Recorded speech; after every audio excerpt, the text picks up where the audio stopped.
Hello guys, good morning. Sobrang ganda dito sa lugar na to kasi napakalamig ng panahon ngayon. Tapos ang dami pang mga puno. Diyos ko, tapos mga ibon, mga tinig ng ibon ang maririnig mo. Napaka-refreshing talaga. Ayan, at naglalakad-lakad ako kasi nandito kasi yung paaralan ng pamangkin ko. Hinatid namin bago kami pumunta sa Talipapa kasi bibili kami ng mga gulay para stock namin sa bahay para araw-araw kami makaluto ng gulay. Ayan, tsaka tara guys, itour ko kayo dito. Ayan o, napakaganda pero ang dami nga lang mga nahulog na dahon kasi ulan niya kahapon o kanina din nag-umulan din.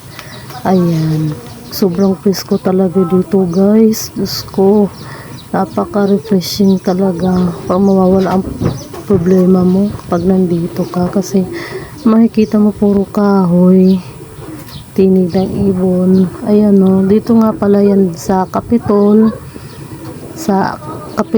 at dito sa may mga opisina sa Kapitol. Ayan, makikita nyo naman yung pangalan dyan.